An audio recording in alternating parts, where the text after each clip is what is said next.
Comme nous le disions après Maître Alain Guigny, nous recevons François Iondi Cam4. Il est journaliste et écrivain. Il est notamment en service au journal Le Jour. Avant cela, il était à Le Messager, mais il est très connu pour être le producteur, le journaliste producteur donc, de la célèbre émission Diaspo Foot qui passe encore sur Canal 2 International et qui a eu à interviewer plusieurs footballeurs, membres notamment des Lions indomptables du Cameroun. Il est aussi connu pour avoir écrit un ouvrage à succès sur Samuel Eto'o. Samuel Eto'o, l'ange et les démons. C'est vrai que le titre a évolué depuis quelques temps. D'ailleurs, on va en parler avec lui. François, bonjour. Bonjour Hervé, merci de me recevoir. C'est nous qui sommes honorés, moi qui suis honoré de recevoir un aîné comme toi sur mon plateau pour parler du phénomène Samuel Eto'o. D'ailleurs, je crois que c'est ainsi que le titre du livre a été, le livre a été réintitulé. Réédité. Réédité. Alors, le livre a été édité au Cameroun préalablement l'année dernière sur les éditions du Chabel de M. Armand Mana.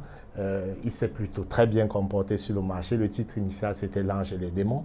Et bon, j'ai eu à rencontrer un aîné, un grand-père, un patriarche, M. Mbappé Philippe Bessémet, le grand-père de Kylian Mbappé, qui a lu le livre et qui a décidé de prendre sur lui, de le rééditer en France. Wow. Et le livre vient d'être réédité aux éditions du Net à Paris sous le titre Le phénomène Samuel Eto'o.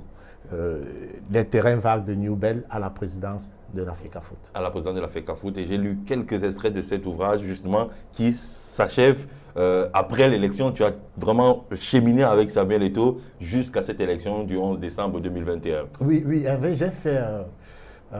j'ai été en Angleterre pendant 10 ans.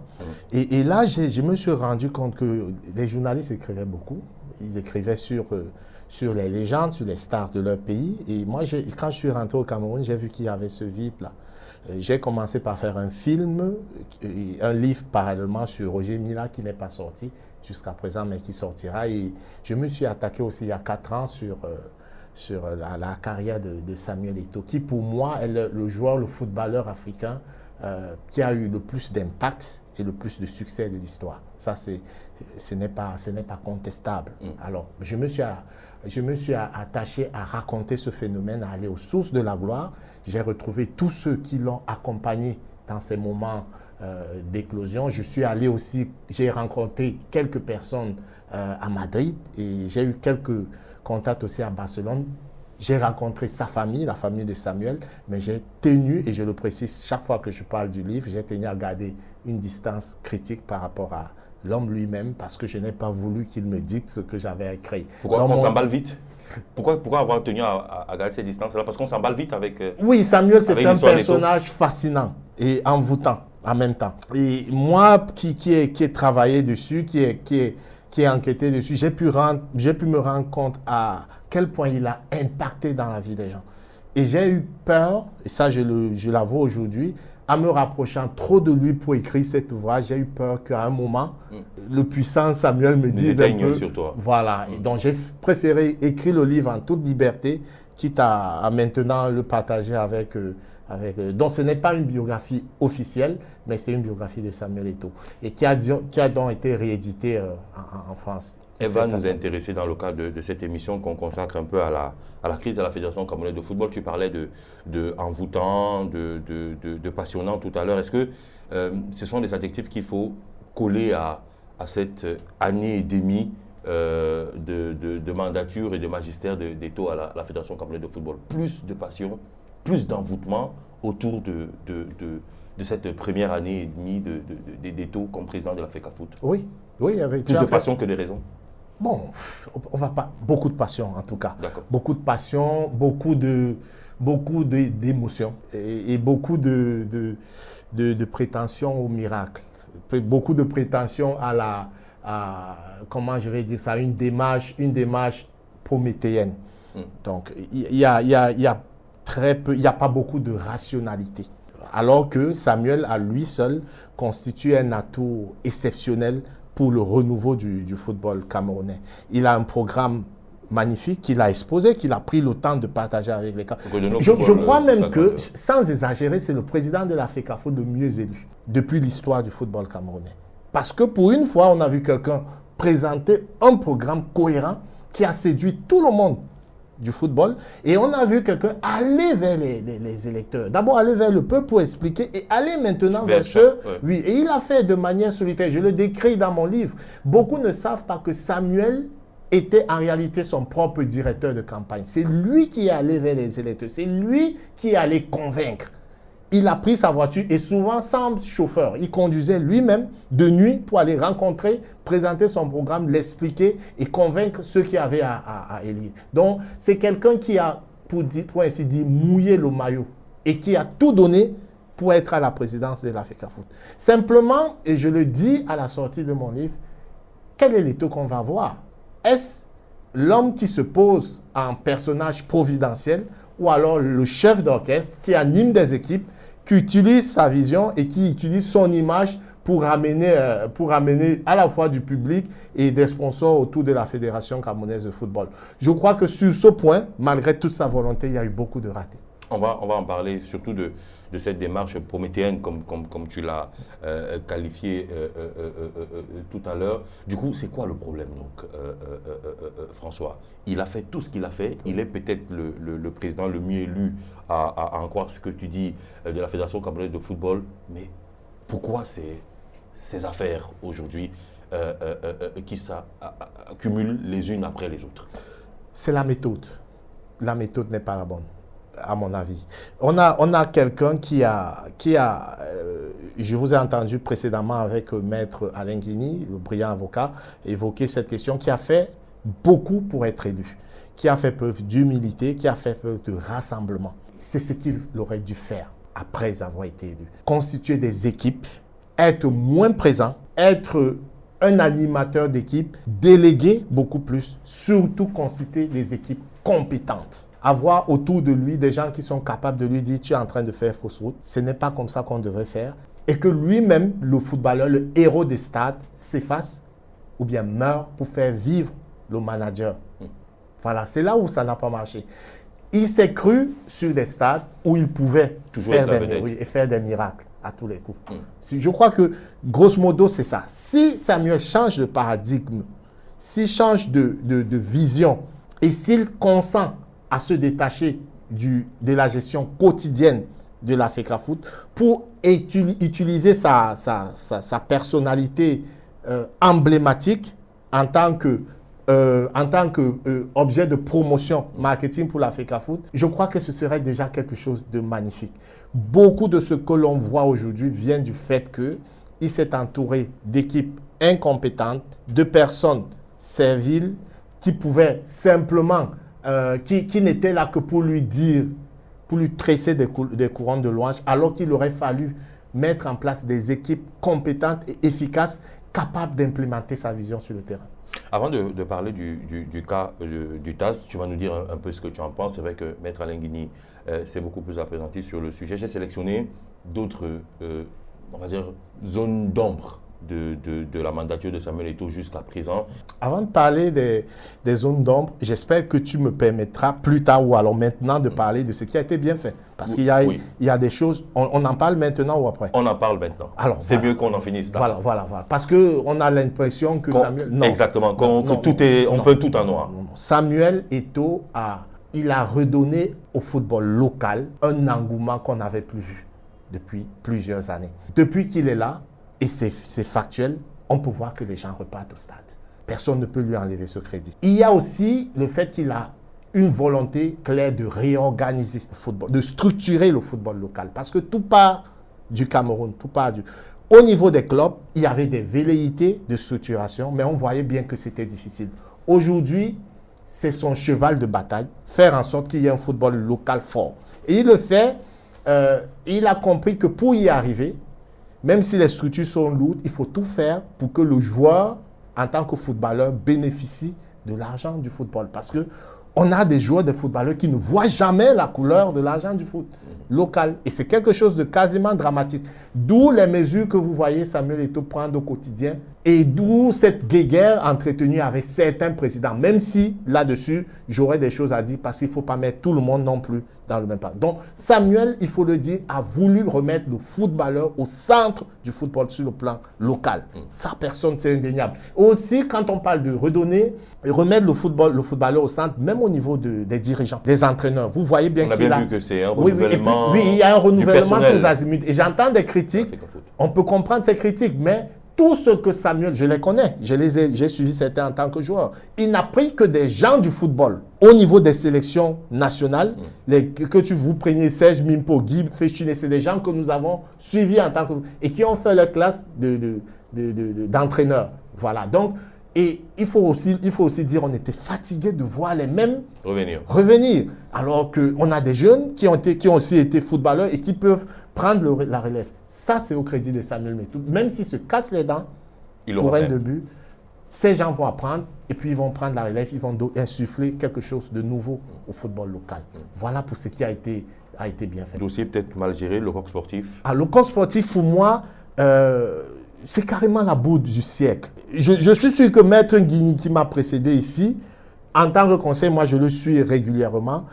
Je suis sûr qu'il aurait dit à Samuel avant de résilier, vraiment, il faut réfléchir pas deux fois. Il se trouve simplement, et je l'ai dit à plusieurs reprises, que le corps sportif faisait mal son travail. Ça, c'est vrai. Le corps sportif, pour moi, n'était même pas à la hauteur de la tâche. Pour moi, ça c'est mon avis. Mais il fallait laisser ce corps qui était en fin de mandat achever son bail au Cameroun pour faire venir un vrai équipementier. Moi, je soupçonne, et je l'ai dit en d'autres occasions, je soupçonne la nébuleuse. Parce que pour moi, One All Sport, c'est une nébuleuse. Et tout ce qui a été constitué autour, d'avoir fait miroiter à Samuel des choses qui n'étaient pas réelles et qui n'étaient pas réalisables. Donc, et d'avoir imposé un agenda, celui de faire la Coupe du Monde au détriment du corps sportif, qui aujourd'hui va coûter au bas mot une dizaine de milliards de francs CFA aux contribuables camerounais. Parce que ce que l'on ne dit pas très souvent, c'est que, bon, à un moment, la FECAFOOT est encore largement financée par l'État du Cameroun, c'est-à-dire par nos impôts en tant que contribuables. Donc, le corps sportif, un mauvais équipementier, mais on aurait pu s'en débarrasser d'une manière beaucoup plus soft, faire revenir un vrai équipementier de renom pour relancer. Et puis, moi, je puis même vous prédire que One No Sport ne fera pas long feu au Cameroun et qu'on va vers le retour de Puma. Et on le voit bien puisque le bus qui était annoncé n'est toujours pas arrivé. Vous parlez des préjudices ou alors des prix, ou des pots cassés, des prix qui seront toujours payés par les Camerounais. Le cas aussi avec Conceição, dont le licenciement a été, on va dire, abusif. Oui, et en d'autres thèmes, j'ai parlé d'arnaque. Les gens ont trouvé que c'était trop fort. D'arnaque au patriotisme, les gens ont trouvé que c'était trop fort. Peut-être, mais je ne sais pas comment traduire ça autrement. Il s'agit de quoi? Conceição n'a peut-être pas gagné la CAN, mais il n'était pas calamiteux non plus. Et Samuel arrive à la tête de la fédération avec une rancœur. Et je le dis souvent, le personnage, il est égotique, il est aussi rancunier. Il n'a jamais aimé le fait que Clarence Seedorf, qui l'avait amené au Cameroun, soit viré après une Coupe d'Afrique. Voilà. De 2019 en Égypte. Voilà, il n'a pas toléré ce fait et il s'était promis de faire partie Conceição quand il arrivait au... Conceição n'a peut-être pas gagné la CAN au Cameroun, mais moi je crois que là encore, on aurait pu le laisser finir, je crois qu'il lui restait 1 année ou 2 années de contrat et faire venir un entraîneur. Mais non, Samuel l'a viré et sachant qu'en le virant, il fallait quelqu'un, une figure emblématique qui représente, qui regroupe, où les Camerounais s'identifient. Parce qu'il a vendu la chose comme étant, bon, on se débarrasse d'un blanc. Et on nationalise. Voilà, on nationalise enfin le poste. Voilà. Poste de sélectionneur. Il a nommé Rigobert Song, qui, je puis vous garantir, n'est toujours pas son meilleur ami. Et je pèse mes mots quand je le dis. Donc, pourquoi est-ce qu'il l'a nommé en ce moment précis? Bon, moi, ma grille de lecture, c'est qu'il voulait que les Camerounais se retrouvent là-dedans. Sauf qu'il a nommé Rigo, qui a échoué chez les Aprines, qui a échoué chez les U23. Et qu'il laisse là, il fait passer le message selon lequel, quand on échoue en classe inférieure, on peut être promu. Pour moi, c'est un problème.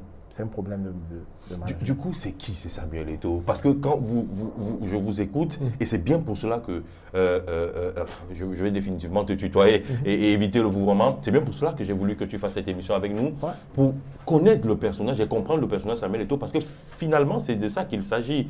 Qui est-il donc, Samuel Eto'o? Un personnage atypique, hors norme, extrêmement complexe. Moi, j'ai utilisé mon background de philosophique, psychologique. Dans mon livre, il y a beaucoup d'analyses. J'ai convoqué beaucoup d'auteurs, beaucoup de philosophes, beaucoup de psychanalystes, beaucoup de psychologues pour essayer de décrypter l'homme. C'est quelqu'un à la fois généreux et égotique. C'est quelqu'un qui est capable de s'humilier carrément, mais aussi de martyriser. Voilà l'homme. C'est toute la complicité de l'homme. C'est un génie, c'est un personnage hors norme.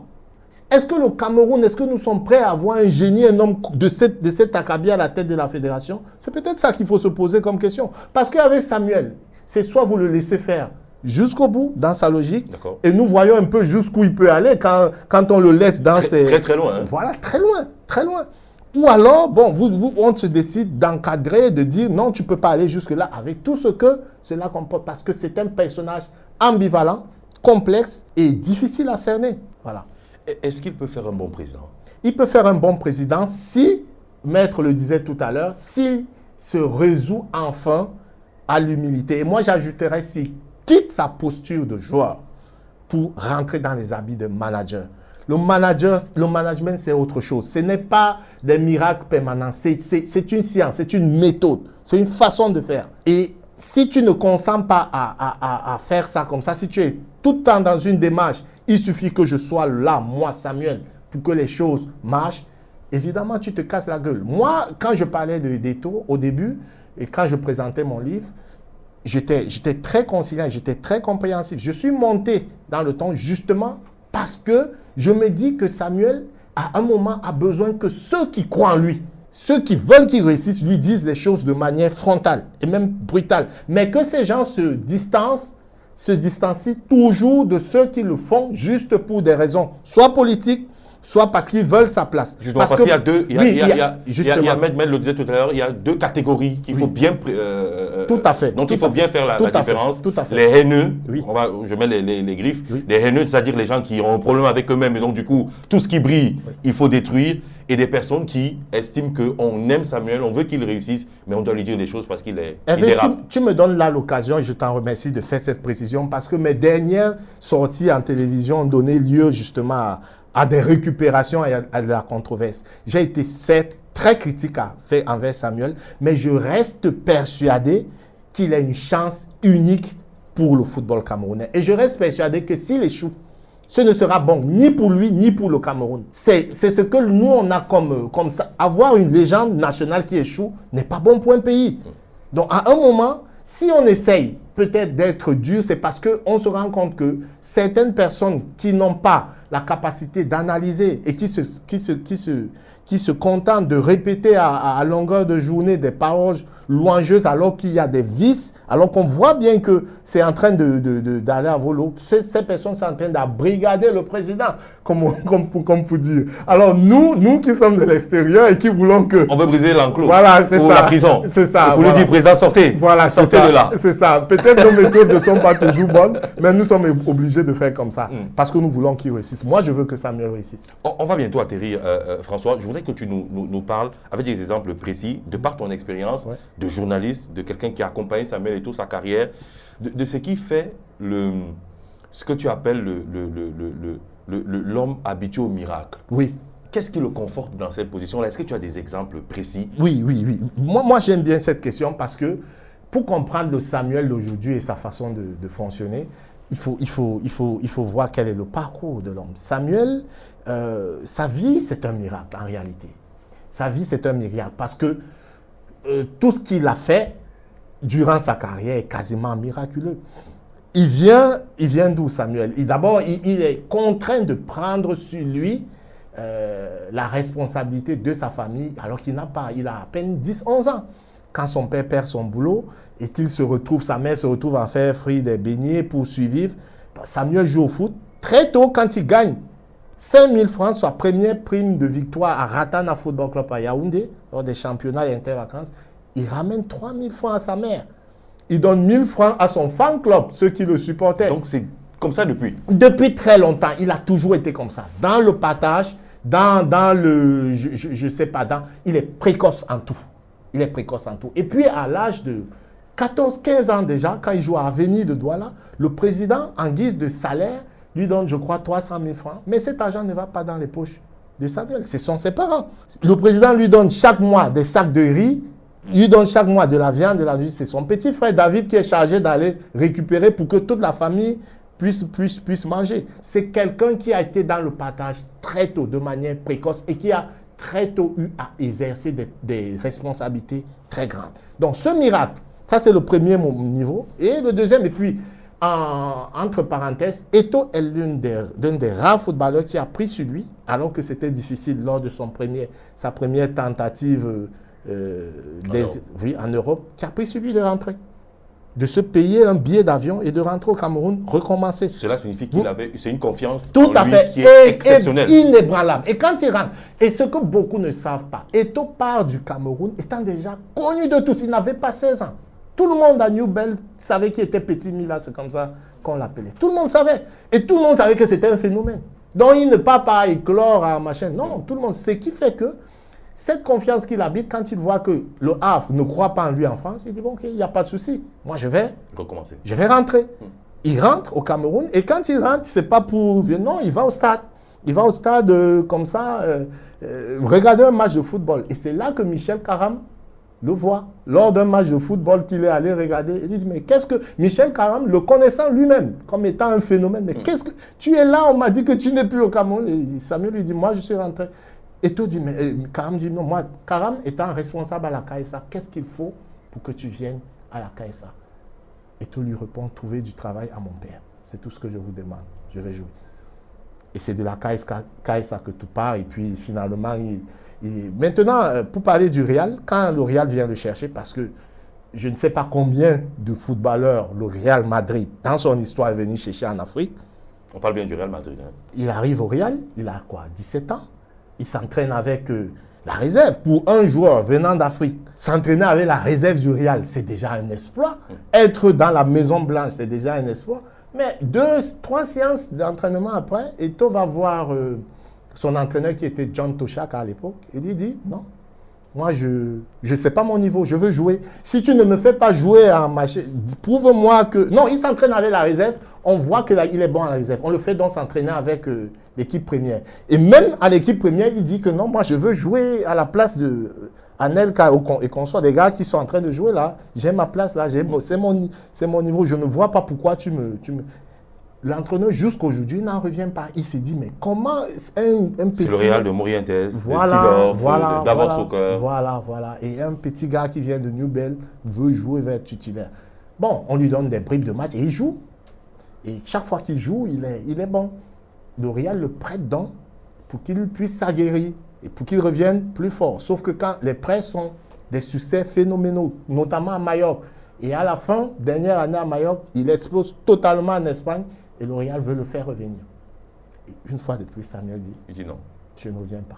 Vous n'avez pas cru en moi au moment où je voulais jouer dans le Real. Je m'en vais, c'est comme ça qu'il choisit Barcelone. C'est l'ennemi. Voilà. Donc, pour vous dire, quand vous avez un monsieur comme ça, et vous avez vu après, même quand il part de Barcelone pour jouer à l'Inter, tout le monde croit que c'est fini. Il s'en va gagner la Ligue des Champions. Il fait un autre triplé à l'Inter. Quand vous avez un monsieur comme ça qui a tout gagné, rien ne lui a résisté, et de manière précoce, alors vous pensez bien que même à la tête de la fédération, et même la fédération, ce n'était pas gagné.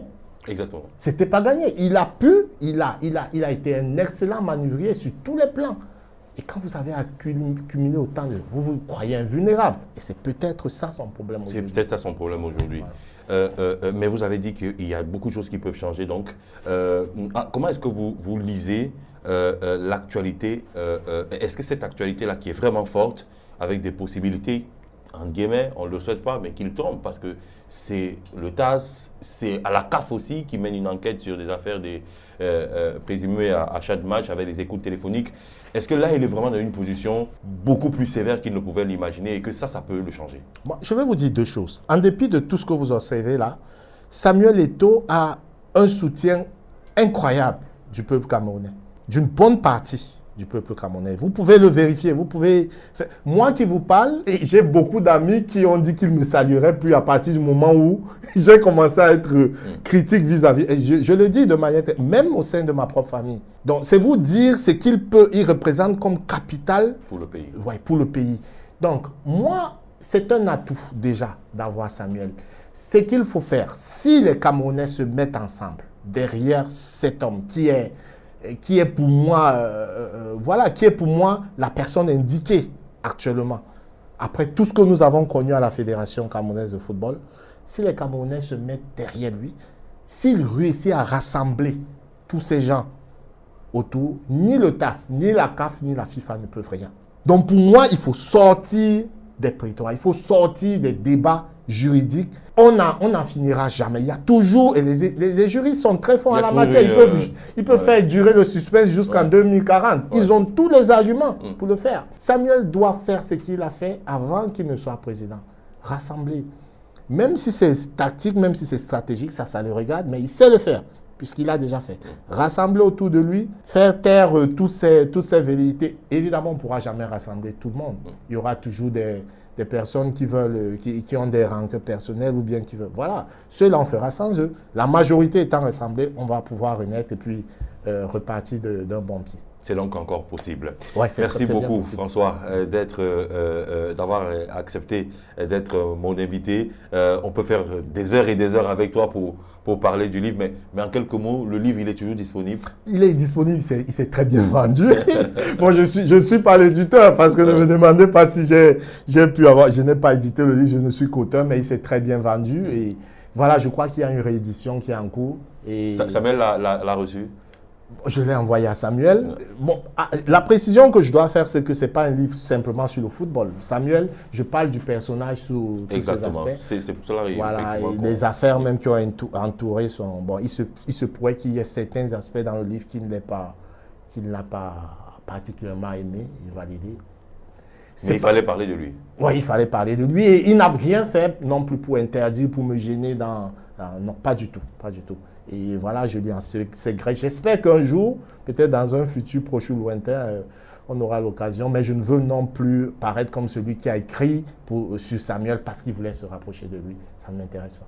Merci beaucoup, François. Merci. Merci infiniment. Et on va tous lire ce livre-là et suivre l'actualité, mesdames, messieurs, à la Fédération camerounaise de football. J'espère très humblement que cette émission vous a aidé à comprendre, à décoder ce qui est très codé, parfois volontairement, par les acteurs du sport. Nous, notre objectif, c'est de décoder tout. On a eu un juriste, un spécialiste qui vous a parlé concrètement de ce qu'il faut comprendre de ces décisions du TAS et quelqu'un qui a étudié le personnage Eto'o.